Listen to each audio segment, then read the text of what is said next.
friends, I am from Physics faculty of QLS Academy. Today we are going to learn about distance time graph.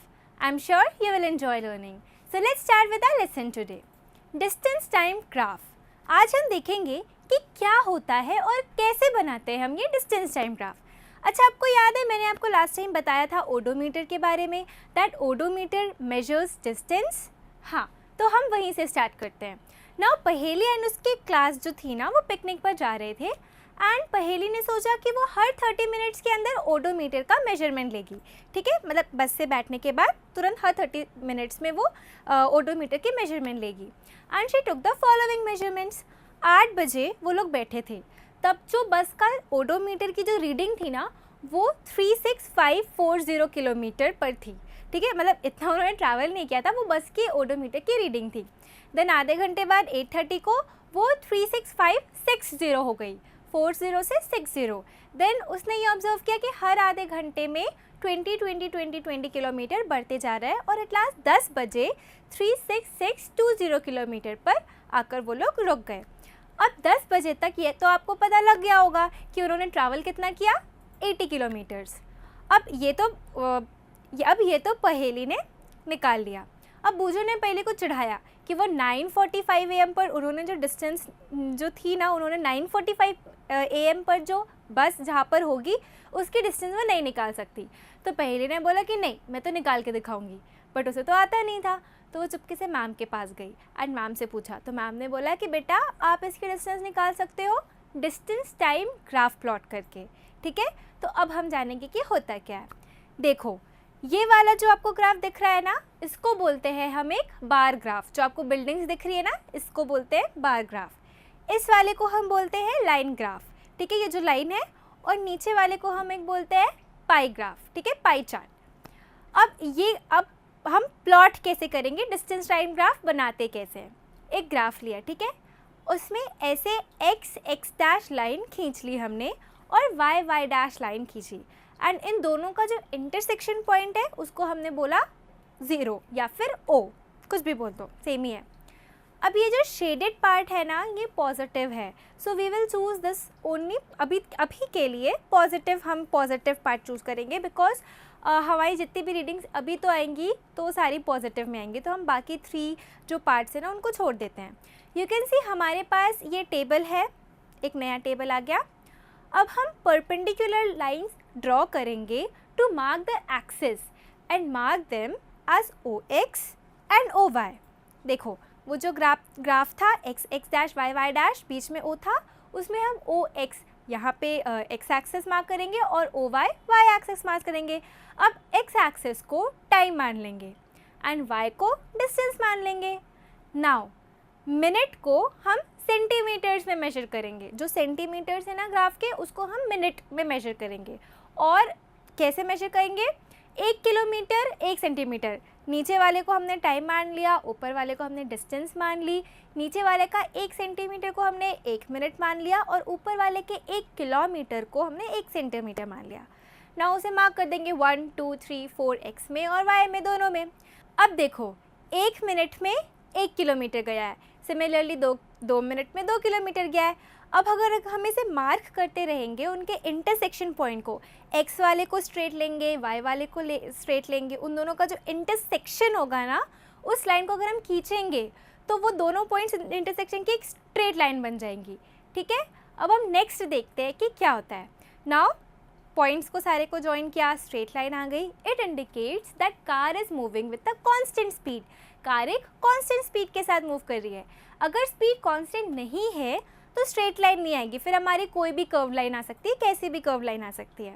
अच्छा, ये तो easy था because 5 kilometre लिया था and 5 minute लिया था, मतलब छोटा छोटा सिंगल डिजिट वाला नंबर लिया था. अब बस वाले एग्जाम्पल में तो 80 किलोमीटर था, 80. तो क्या हम डिस्टेंस वाली लाइन में 80 सेंटीमीटर थोड़ी मार्क कर सकते हैं? नहीं, ये तो बहुत बड़ी प्रॉब्लम हो गई. अब क्या करते हैं, ऐसे टाइम पर हम 10 किलोमीटर्स को 1 सेंटीमीटर मारेंगे. 1 किलोमीटर को 1 सेंटीमीटर नहीं, 10 किलोमीटर्स को 1 सेंटीमीटर मारेंगे. तो इस टाइम पर हमारा पॉइंट ग्राफ के अंदर जो पतली लाइंस है ना, उसमें आ जाएगा. जो पतली पतली ग्राफ में आपको दिख रही है मैग्नीफाई होकर, वो आ जाएगा. क्योंकि इस टाइम पर वो भी कंसिडर हो रही हैं, पहले टाइम पर वो कंसिडर नहीं हो रही थी क्योंकि हमारा बहुत ही सिंपल सा ग्राफ था, ठीक है। Now distance time graph provides a variety of information about the motion when compared to the data presented by a table. अब जैसे बोझो ने चिढ़ा रहा था ना उसको कि तू 9:45 AM पर डिस्टेंस नहीं निकाल सकती है, अब हम उसे निकाल सकते हैं। कैसे? देखो याद है आपको, उसने 20 किलोमीटर्स था और अपना टाइम आधा घंटा था, तो सिमिलरली टाइम को x में प्लॉट कर देगी और डिस्टेंस को y में प्लॉट कर देगी। और 9:45 AM मतलब कि 9:30 और 10 के बीच में जो 9:45 AM जो रहेगा ना, उसमें वो एक स्ट्रेट लाइन ले जाएगी, ठीक है। अपनी तो स्ट्रेट ही लाइन थी क्योंकि कांस्टेंट स्पीड से बस चल रही थी, 20 किलोमीटर्स कवर करा था आधे घंटे में, ठीक है। वो स्ट्रेट ले जाएगी और वो जो ऐसी स्लैंट वाली स्ट्रेट लाइन थी ना, वहाँ तक ले जाएगी जब वो इंटरसेक्ट करे। जैसे ही वो इंटरसेक्ट करेगा उस पॉइंट से वो परपेंडिकुलर y के परपेंडिकुलर खींचेगी। जैसे ही वो y के परपेंडिकुलर खींचेगी तो जो पॉइंट y एक्सिस पर आएगा वहाँ से 0 से लेकर उस पॉइंट तक की डिस्टेंस जो होगी वो होगी 9:45 AM तक उन्होंने कितनी डिस्टेंस ट्रैवल की, वो समझ में आ गया। ऐसे वो निकाल सकती है। अब हम नेक्स्ट आगे बढ़ते हैं। वैसे सब कुछ तो ख़त्म हो चुका है, तो एक काम करते हैं, इसको यहीं पे ख़त्म कर देते हैं और हम समरी देखते हैं कि हमें क्या पढ़ा। पूरा चैप्टर ख़त्म हो चुका है तो हम एकदम स्टार्टिंग से समरी लेते हैं, ठीक है।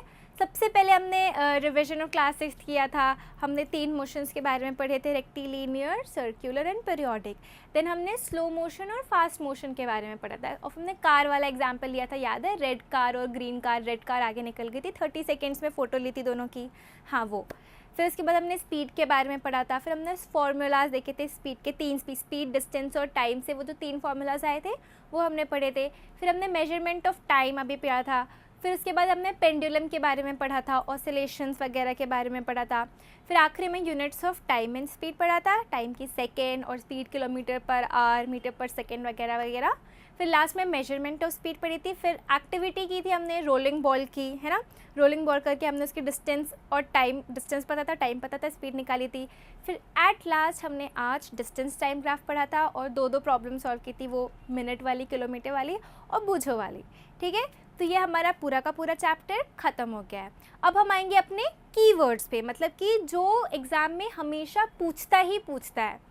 कुछ ऐसे पॉइंट्स होते हैं ना जो हमेशा एग्ज़ाम में आते हैं, वो कीवर्ड्स में क्या क्या हमें एग्जाम में हमेशा पूछ सकता है। बार ग्राफ के बारे में, बार ग्राफ अब याद रखो वो बिल्डिंग वाला ग्राफ होता है बार ग्राफ, ठीक है। ऑसिलेशन क्या होता है? ऑसिलेशन याद रखो कि पेंडुलम में ऑसिलेशन होता है एक एक्सट्रीम पोजीशन से लेकर दूसरे, या फिर मीन पोजीशन से एक्सट्रीम से दूसरे एक्सट्रीम, फिर मीन का एक ऑसिलेशन बोलते हैं। फिर हम टाइम पीरियड क्या होता है? टाइम पीरियड वो जो टाइम लगाता है ना एक ऑसिलेशन, उसको टाइम पीरियड बोलते हैं। फिर हमने ग्राफ्स के बारे में पढ़ा था, 3 टाइप के ग्राफ्स होते थे, लाइन, फिर पाई चार्ट और फिर बार ग्राफ के बारे में पढ़ा था, है ना, वो होते हैं बार ग्राफ्स। फिर सिंपल पेंडुलम के बारे में पढ़ ही लिया था। Non uniform motion, uniform motion. Non uniform motion क्या कि एक पर्टिकुलर टाइम इंटरवल में वो एक ही स्पीड से नहीं चल रहा है उसको नॉन यूनिफॉर्म, और अगर वो एक ही स्पीड से चल रहा है उसको यूनिफॉर्म। फिर स्पीड के बारे में पढ़ा था, स्पीड का बता देना आप कि स्पीड की डेफिनेशन क्या होती है, यूनिट ऑफ टाइम बता देना कि टाइम की यूनिट सेकेंड वगैरह होती है, बाकी सारे यूनिट्स भी आप ऐसे करके बता देना। ये सारी चीज़ें तो पक्का से एग्जाम में आएंगी, तो आप इनको तो पढ़ के चले ही जाना। तो हमारा आज का चैप्टर ये ख़त्म हो जाता है। So to conclude this lesson, we learned about distance time graph. Hope you all enjoyed today's learning. For any further information or you have any query, kindly go to the following link. Thank you.